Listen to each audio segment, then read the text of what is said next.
Bonjour à tous les eschatophiles et bienvenue à cet troisième épisode d'études traitant de l'Atlantide, ses angéliques habitants, leur incarnation, les principes sociaux, leur autorité suprême, leurs aspirations, ainsi que les malheureuses conséquences de certains dues à leur attachement aux richesses de la terre, contraires au plan de Dieu. Après avoir abordé le principe de la dualité dans la création entre les cieux d'une part et la terre d'autre part, ainsi que sa conséquence, voulant qu'il y ait d'un côté le ciel, siège des mondes spirituels, et de l'autre côté de la terre, siège des mondes matériels, nous pouvons nous intéresser maintenant à l'entrée des anges dans cette dualité. Ézéchiel parle d'Éden comme étant le jardin de Dieu, car en effet l'Éternel lui-même s'était inscrit dans cette dualité et donc descendait des cieux pour venir sur terre afin de contempler et se réjouir de ses œuvres dans le monde de la matière. Mais, par la suite des temps, l'Éternel voulut introduire toutes les intelligences célestes, notamment ses anges, dans cette dualité esprit et matière.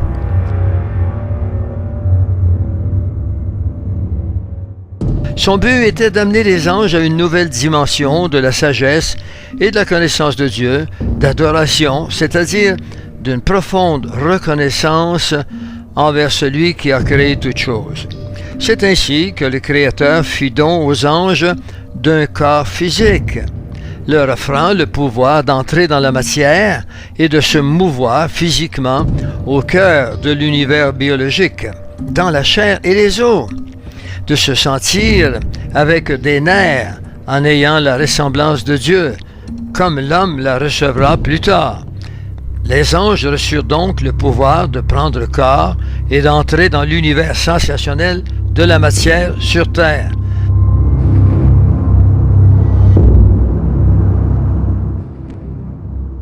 Ainsi, par vagues, les anges du ciel descendirent sur la terre afin d'expérimenter la vie matérielle et afin que le chérubin les instruisit dans toute la sagesse divine, et qu'il initia au mystère de Dieu, en leur montrant comment faire face aux aléas de la vie terrestre.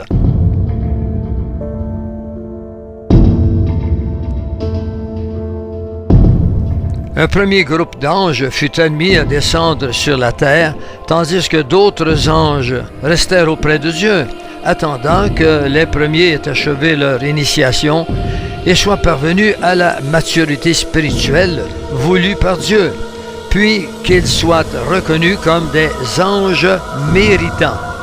Dès lors, ils étaient appelés à remonter auprès du Créateur et à recevoir les honneurs dans leur royaume spirituel, puis se virent établis à des positions élevées comme gardiens d'un domaine du ciel que l'Éternel mettrait désormais sur leur responsabilité.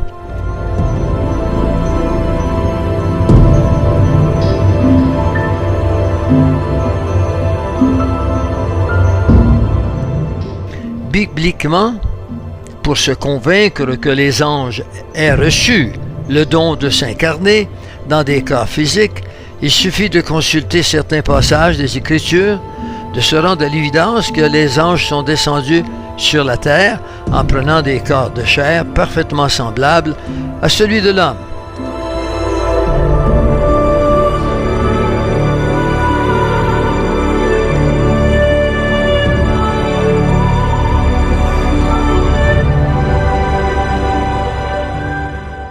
Un exemple. Allez en Genèse 6, les versets 1 à 4, et nous verrons une première manifestation de ce don d'incarnation des anges. Lorsque les anges descendirent et prirent des femmes parmi les filles des hommes, et que cette union biologique, des enfants naquirent, des enfants qui furent des géants et des héros sur terre, ceux-là qui furent, comme le dit la parole, fameux dans l'Antiquité et qu'on retrouve dans la mythologie grecque. Ces versets se trouvent en Genèse 6, entre les versets 1 à 4. Le voilà. Lorsque les hommes eurent commencé à se multiplier sur la face de la terre, et des filles leur furent nées, les fils de Dieu virent que les filles des hommes étaient belles. Ils en prirent pour femmes parmi toutes celles qu'ils choisirent.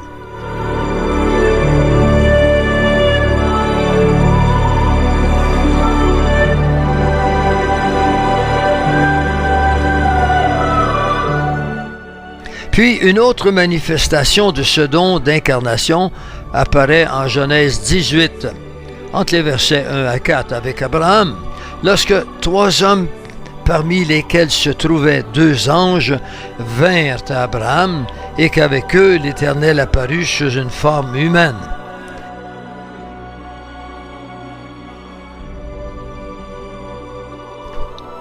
L'Éternel lui apparut parmi les chênes de Mamré, comme il était assis à l'entrée de sa tente pendant la chaleur du jour.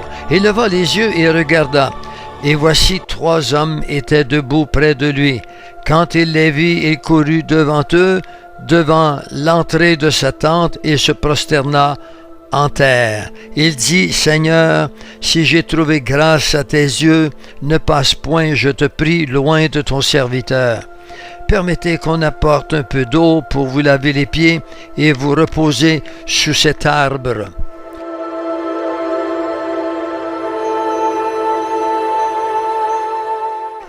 Le don d'incarnation se manifesta en ceci qu'Abraham put laver les pieds de l'Éternel, mais aussi des anges qui l'accompagnaient parce qu'ils avaient revêtu un corps parfaitement semblable à celui de l'homme, bien que cela nous paraît un peu choquant. Et par la suite, les 2 anges parmi les 3 visiteurs que reçut Abraham sous sa tente allèrent à Sodome et Gomorrhe en Genèse 19, les versets 1 à 5, pour détruire ces 2 villes, et apparaîtront en forme humaine aux habitants de ces villes. On le voit lorsqu'il est dit, les 2 anges arrivèrent à Sodome sur le soir, et Lot était assis à la porte de Sodome. Quand Lot les vit, il se leva pour aller au-devant d'eux et se prosterna la face contre terre. Ils appelèrent Lot et ils dirent, « Où sont les hommes qui sont entrés chez toi cette nuit? Fais-les sortir vers nous pour que nous les connaissions. » Genèse 19, 1 à 5.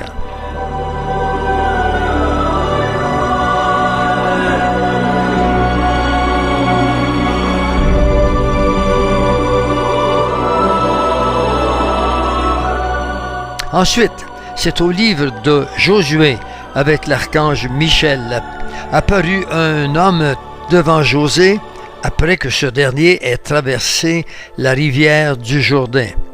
Le voici en Josué 5, les versets 13 et 14. Comme Josué était près de Jéricho, il leva les yeux et regarda. Voici un homme se tenait debout devant lui, son épée nue dans la main. Il alla vers lui et il dit, « Es-tu des nôtres ou de nos ennemis? » Il répondit, « Non, mais je suis le chef de l'armée de l'Éternel. J'arrive maintenant. » Josué tomba, le visage contre terre, se prosterna et lui dit, « Qu'est-ce que mon Seigneur dit à son serviteur? »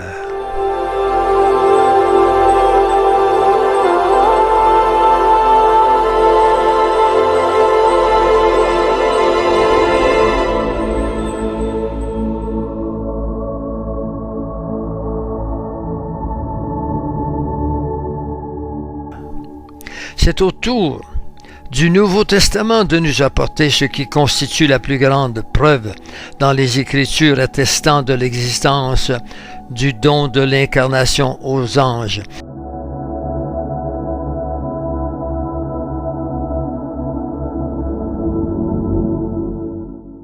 Il faut aller dans Hébreux 13, le verset 2, où Paul déclare ceci.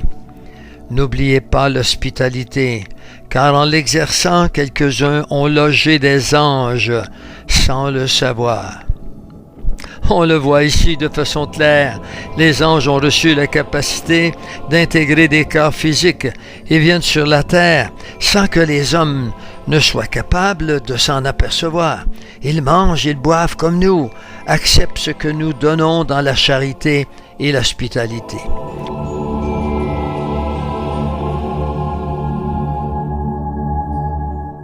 Dans les évangiles, avons-nous réellement compris le sens caché des paroles du Seigneur lorsqu'il déclara, s'agissant de Satan, qu'il a la pensée de l'homme?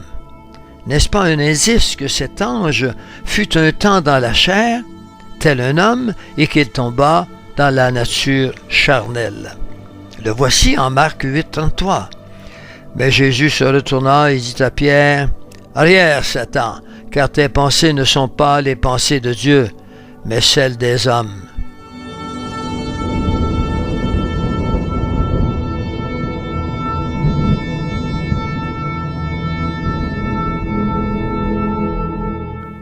Toutefois, la Bible ne mentionne nulle part à quel temps ce don d'incarnation fut accordé aux anges. Il est logique de penser que ce soit lors de la première création, dans le premier jardin d'Éden, qui disparut plus tard à la fin de l'Atlantide. Ce phénomène du don d'incarnation se manifeste au-delà des anges à la personne même du Créateur, car nous le disions, c'est sous une apparence humaine que le Seigneur visita Abraham avec les deux anges qui firent chemin après pour se rendre à Sodome et Gomorrhe. Et c'est encore sous une forme humaine que le Seigneur Jésus apparut à Abraham dans la chair sous le nom de Melchisédek, et dont il est dit qu'il est roi de paix et de justice, et qu'il n'a ni commencement, ni jour, ni fin de vie. Genèse 14, les versets 17 à 20, et aussi dans Hébreux 7, le verset 1.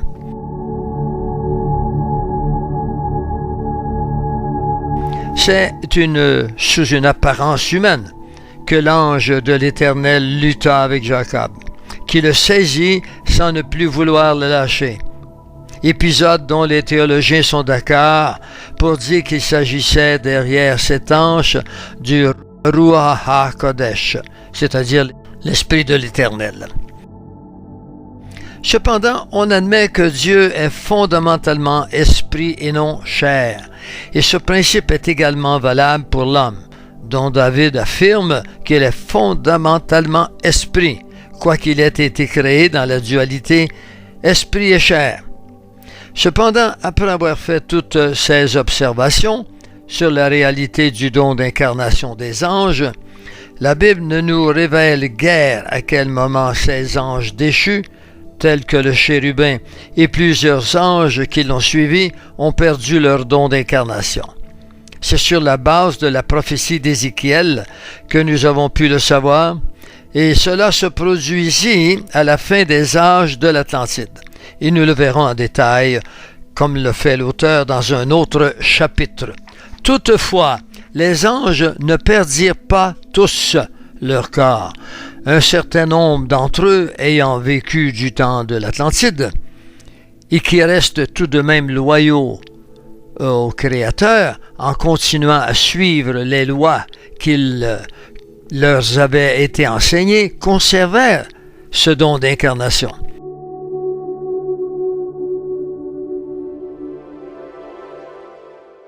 Ce qui leur permit de revenir sur la terre au temps du deuxième jardin d'Éden confié à Adam, afin d'engendrer la race des géants, avec les femmes des hommes qu'ils prirent en Genèse 6, entre les versets 1 à 4.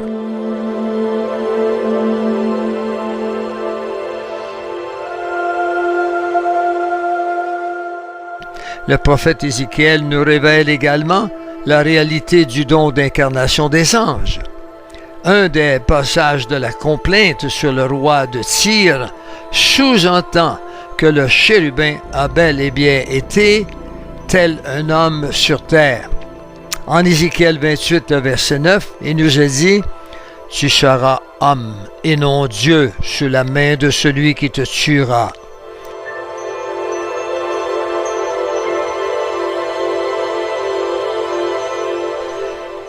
En effet, en méditant longuement sur cette déclaration du Seigneur, on s'aperçoit que le personnage visé par ce passage n'a guère été un homme à l'origine, mais qu'il l'est devenu. Car en disant « tu seras homme », on est nécessairement amené à croire que le Créateur s'adresse à quelqu'un dont la nature ne fut guère à l'origine de celle d'un homme, mais qu'elle l'est devenue. Initialement, le chérubin ne fut à l'origine qu'un être purement spirituel dans le ciel, mais il sera manifesté en forme humaine dans la chair, en entrant dans la dualité esprit-matière.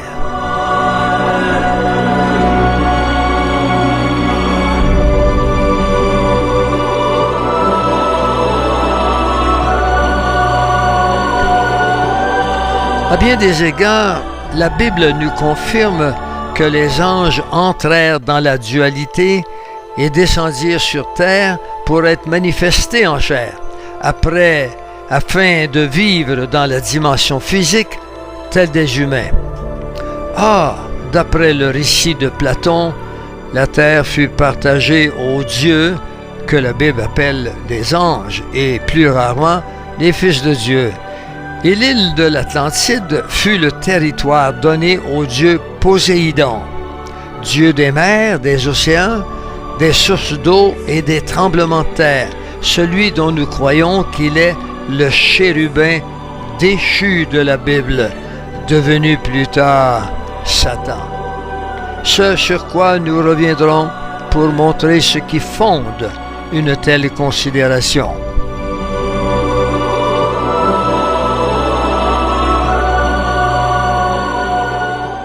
Ainsi, une fois dans le jardin d'Éden, appartenant à l'île continent, appelée l'Atlantide, le chérubin fut établi par Dieu prêtre des anges, afin d'amener tous les anges entrés dans la dualité à devenir de véritables adorateurs de Dieu.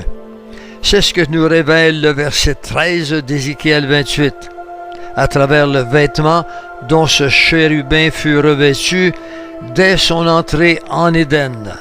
Voici ce qui en est dit en Ézéchiel 28, le verset 13. Il nous a dit: « Tu étais couvert de toute espèce de pierres précieuses, de sardoine, de topaze, de diamant, de chrysolite, d'onyx, de jaspe, de saphir, d'escarboucle, d'émeraude et d'or. »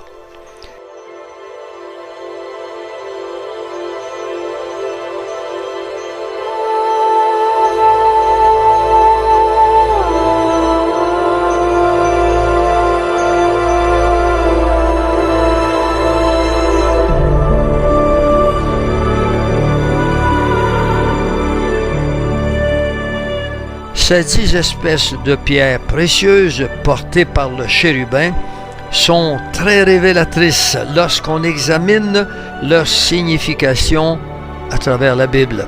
Il suffit de se rappeler que dans la Bible, le grand prêtre, souverain sacrificateur d'Israël, portait sur lui une plaque ornée de 12 espèces de pierres précieuses, représentant exactement les 12 tribus d'Israël.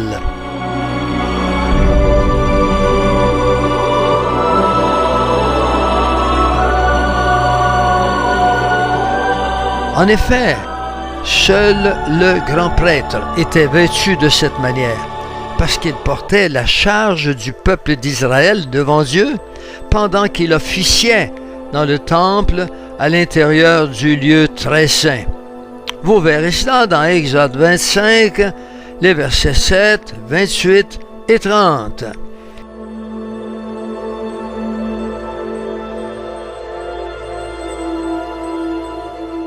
En Israël, ce grand prêtre entrait une fois par année dans le lieu très saint, en portant sur sa poitrine ainsi que sur ses épaules 12 pierres précieuses qui représentaient chacune des tribus d'Israël, pour lesquelles il adressait des prières devant l'Éternel dans le lieu très saint du temple.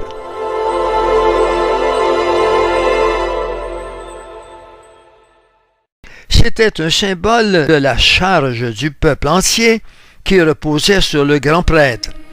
Et en réponse aux prières ainsi adressées, le prêtre pouvait bénir chacune des tribus, mais aussi répondre aux requêtes qui lui étaient posées au sein de chaque tribu.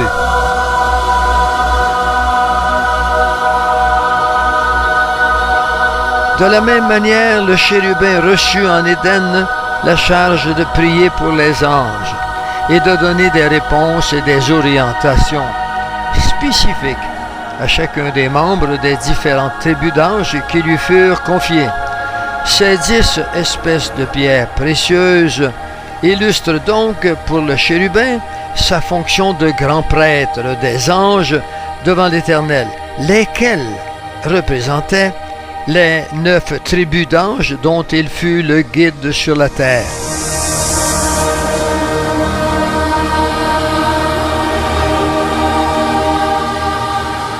Et la dernière pierre dans l'ordre des 10 fut l'or, représentant la tête, c'est-à-dire le chef de tous ces anges sur la terre.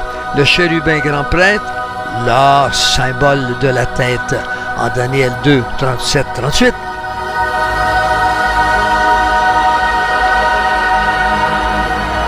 Cependant, quoiqu'il fût le chef, il était placé en dernière position de l'ordre de rangement de ses pierres, pour symboliser l'humilité que le chef devait avoir en plaçant les intérêts de tous les autres anges devant le sien.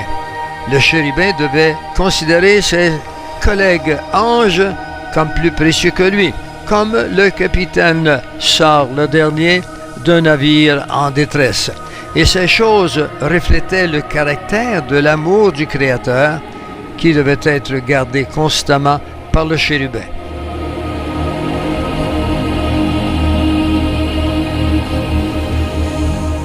Lorsqu'un ange consultait le chérubin sur divers aspects de son périple sur la terre, il pouvait aisément recevoir de celui-ci des orientations claires qui lui permettaient d'arriver aisément au but voulu par son Créateur.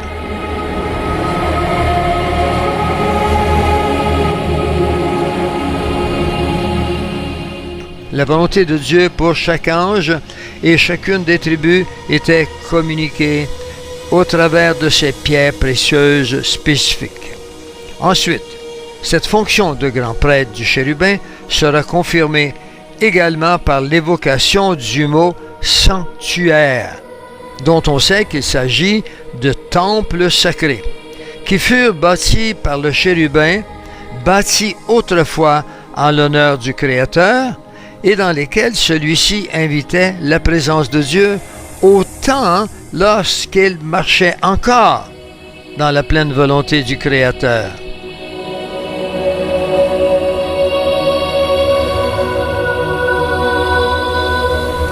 Tu as profané tes sanctuaires, Ézéchiel 28, 18. C'est donc ainsi que plusieurs tribus d'anges qui furent envoyés sur la terre, manifestés en chair, vivaient en étant à l'école du chérubin. Les 9 tribus d'anges du ciel étaient appelées à être instruites par lui. À la suite de leurs instructions, sur la terre, plusieurs de ces anges devinrent gardiens des temples.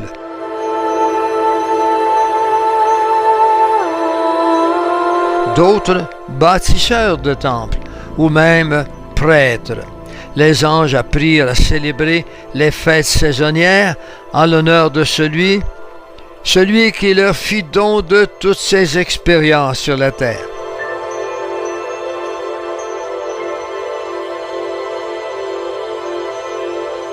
Et ils menaient toutes leurs activités terrestres en se dirigeant d'après ses lois du Créateur et sa pleine volonté.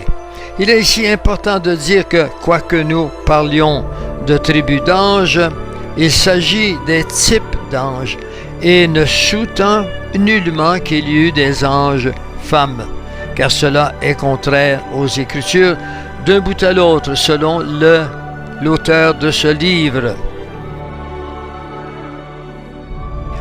En revanche, on parlera des êtres qui sont trompeusement assimilés à ces prétendus anges femmes. Nous avons dit que, d'après Ézéchiel, Éden fut le jardin de Dieu. Et nous avons établi que le Créateur descendait en Éden pour se réjouir des merveilles de sa création dans la dimension biologique, c'est-à-dire matérielle. Puis nous avons montré que ce jardin fut différent du paradis des cieux, jardin purement spirituel.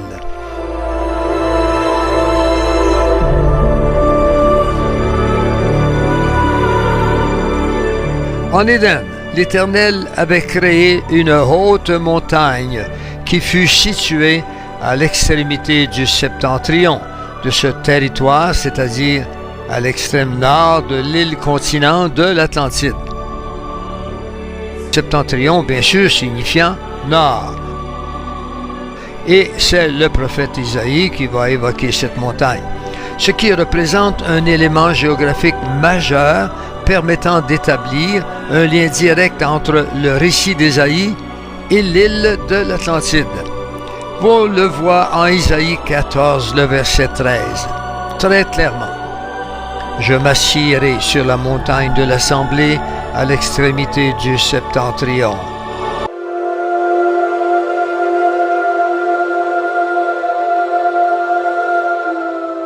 Cette montagne, appelée la montagne de l'assemblée, est premièrement le lieu par lequel le Créateur descendait afin d'entrer dans son jardin. C'est là que sa sainte et glorieuse présence, la Shekinah glorée, se faisait entendre par des grondements et des tremblements de la montagne.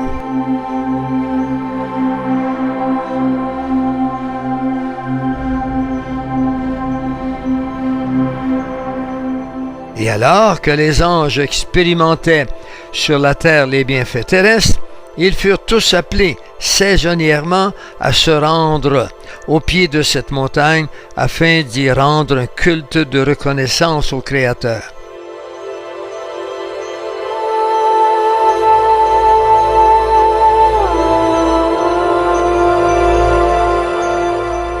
C'est là, au pied de cette montagne, que se semblaient toutes les tribus d'anges présentes sur la terre, qui furent à l'école du chérubin, d'où cette appellation de montagne de l'assemblée.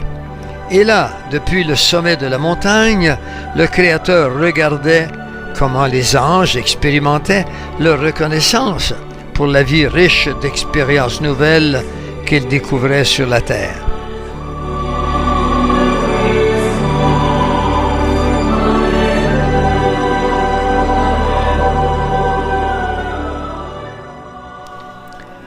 Au pied de cette montagne du Nord, ils apportaient des sacrifices, notamment celui du taureau, que le chérubin mettait à mort afin de le présenter sur un autel qu'il avait érigé pour le culte.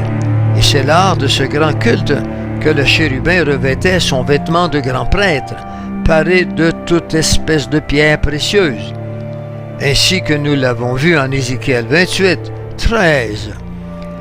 Le chérubin, grand prêtre de la montagne, officiait devant celle-ci en versant premièrement le sang des sacrifices autour de l'autel, puis en montant sur la montagne afin de présenter au Créateur le sang d'un taureau choisi pour toute l'assemblée des anges et se prosterner lui-même devant sa très sainte face.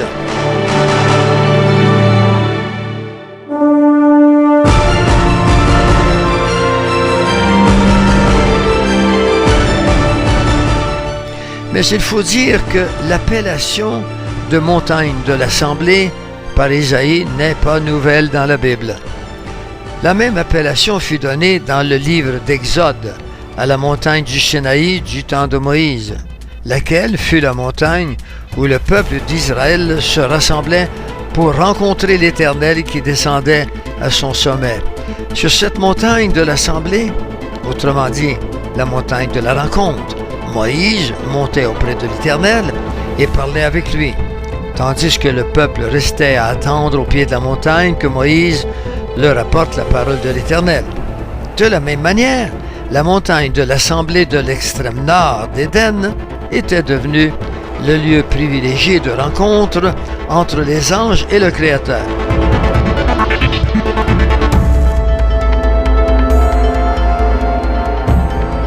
Ceux-ci attendaient que le chérubin monte auprès de Dieu et redescende avec les autres orientations divines et la bénédiction pour l'année.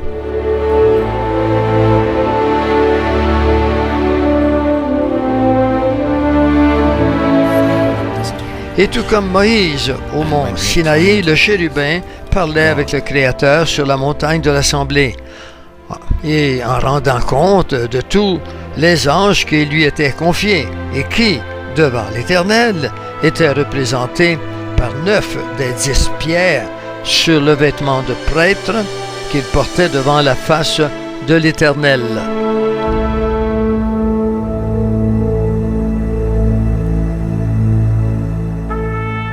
La localisation géographique de cette montagne de l'Assemblée, donnée par le prophète Isaïe, qu'il situe à l'extrémité du septentrion, c'est-à-dire au nord d'Éden, est un détail d'une extrême importance, car en effet, toutes les illustrations et cartographies établies sur l'Atlantide, cette civilisation ayant existé avant Adam, présentent de façon étonnante une montagne située exactement à l'extrême nord de son territoire.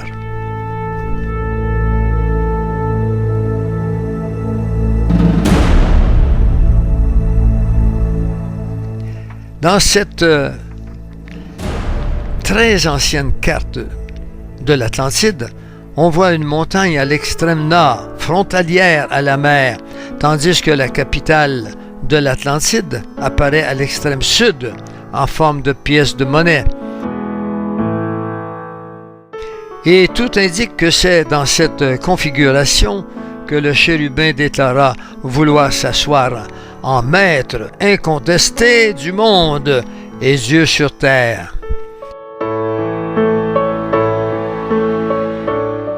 Des chercheurs affirment que des manuscrits égyptiens tenus secrets parlant de l'Atlantide font état d'une montagne située exactement à l'extrême nord de l'île de l'Atlantide qui a inspiré toutes ces représentations de l'île continent.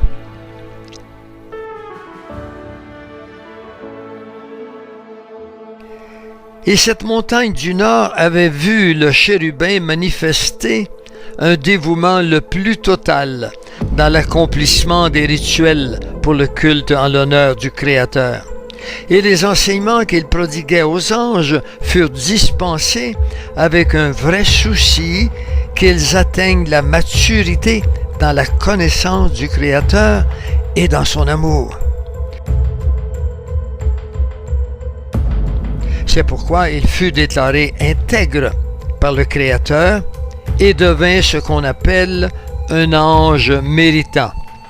Ce statut d'ange méritant fit de lui désormais l'ange gardien d'Éden et l'administrateur auprès de Dieu des anges sur la terre et de toutes les richesses dont regorgeait cette terre prodigieuse.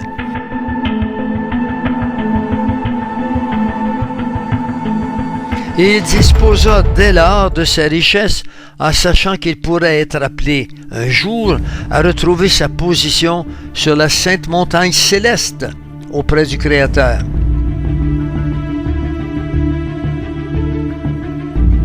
Ézéchiel 28, 15. Tu as été intègre dans toutes tes voies depuis le jour où tu fus créé.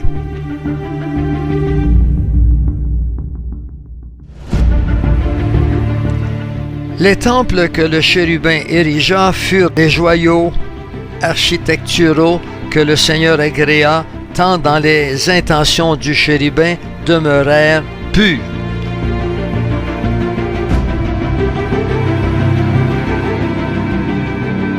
C'est de ces temples dont il est question en Ézéchiel 28, 18, parlant des sanctuaires.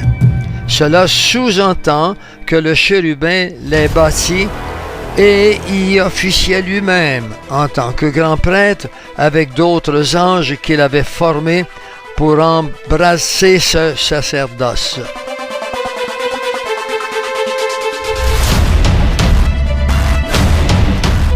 Le Créateur fit de même pour les anges mis à l'école du chérubin.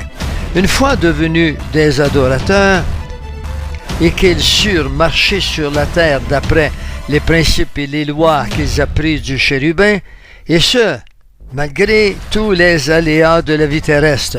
Ils furent appelés à remonter vers les cieux pour recevoir une récompense de la part du Créateur qui en fit des anges méritants.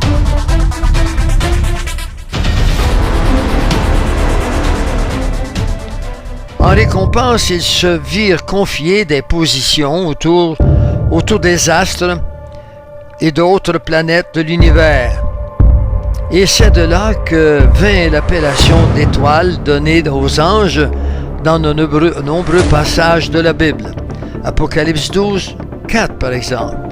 Et la grande majorité de ces anges avaient fini par accéder à ce statut, alors que sur la terre allait arriver un nouveau temps avec l'arrivée d'une nouvelle créature qui serait l'homme.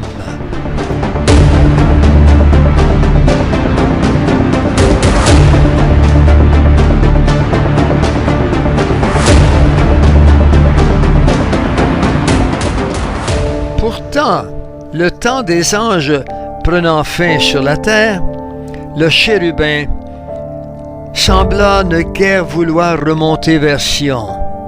Il continua d'être absorbé par tout ce qu'il avait bâti sur la terre d'Éden et qui lui tenait profondément à cœur.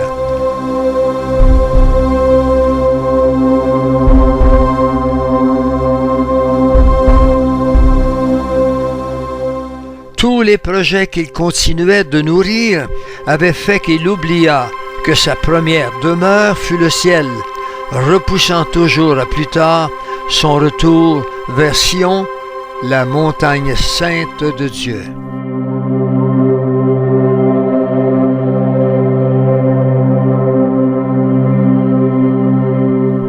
Chers eschatophiles, voilà pour cet épisode. Nous vous invitons à demeurer avec nous à la prochaine épisode avec l'arrivée de l'homme dans l'Éden pré-adamique. Au revoir et à bientôt.